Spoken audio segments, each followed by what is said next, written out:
Hello বন্ধুগণ, আসসালামু আলাইকুম। বন্ধুগণ, আপনার জন্য নিয়ে আসলাম আরেকটি বাংলাদেশি ফিশিং জাহাজের ভিডিও।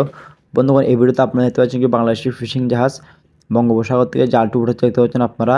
তারা ৩ থেকে ৪ ঘন্টা বঙ্গোপসাগরে ফিশিং করার পরে তারা ফুল এক ব্যাগ মাছ পেয়েছে। এখানে প্রায় আপনার ৩ থেকে ৪ টন মতো তারা মাছ পেয়েছে, অথবা ৩ থেকে ৪ হাজার কেজির মতো তারা মাছ পেয়েছে।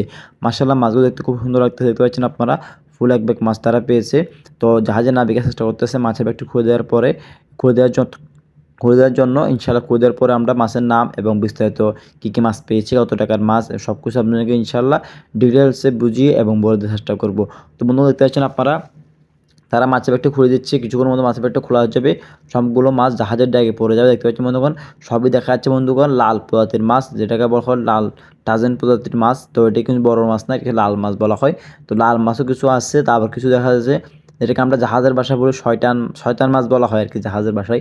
তো এই জাহাজে একবার একরকম লাগবে। আর এটা দেখতে পাচ্ছেন বন্ধুগণ, কাসিম, যেটাকে বলা হয় সামুদ্রিক কচ্ছপ।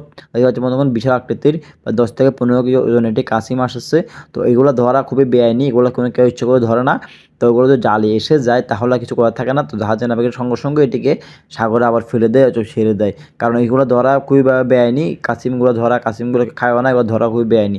তো এইসবগুলো যদি জালে এসে যায় তো জাহাজের নাবিক দেখতে পাচ্ছেন বন্ধুগণ, দেখেন শতানি করতেছে, দেখতে মাছটা নিয়ে কাসিম নিয়ে শতানি করতেছে। ওরা দেখতে পাচ্ছেন আপনারা দেখতে পাচ্ছেন, লাইভ প্রমাণ দেখতে পাচ্ছেন। কাসিমটিকে সামুদ্রে ফেলে দিচ্ছে, দেখতে পাচ্ছেন সামুদ্রে ফেলে দিয়েছে। কাসিমটি কিন্তু অনেক জীবিত দেখতে পাচ্ছি, কত সুন্দরভাবে চলে যাচ্ছে কাসিমটি। তো এগুলো সমুদ্রের একটা ভারসাম্য বজায় রাখে। এসব কাসিমগুলোকে ইচ্ছে করে ধরে না। এগুলো যদি জালে ভুলে বলে এসে যায় তখন সঙ্গে সঙ্গে আবার জাহাজের নাবিকেরা এটিকে আবার সাগরে ফেলে দেয়। তো এটি হচ্ছে জাহাজের সিস্টেম। কারণ যেগুলো বেআইনি, যেগুলো ধরা নিষিদ্ধ, এগুলো কোনোভাবে কোনো জাহাজে স্বীকার করে না। এগুলো ভুলে এসে গেলে সঙ্গে সঙ্গে আবার ফেলে দেয়।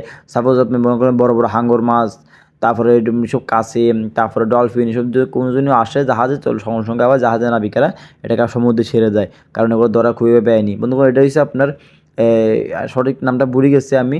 এটা মেসেজে কী জানি বলে, যাক সঠিক নামটা ভুলে গেছি। আমরা জাহাজের ভাষায় বলি মায়া মাছ, ইংলিশে একটি নাম আছে এটির, ইংলিশে একটি নাম আছে, সেটা আমি সঠিক ভুলে গেছি মাছটার, সমস্যা নেই। আপনারা ওই বুড়ো সাদে জেনে নিতে পারবেন, সমস্যা নেই।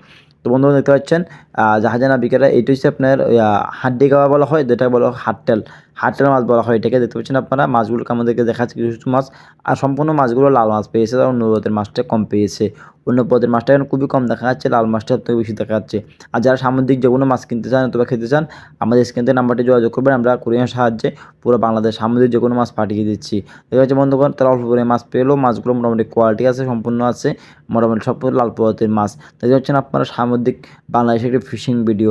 আসসালামু আলাইকুম, খোদা হাফেজ, ভালো থাকবেন, ভালো রাখবেন চারপাশ।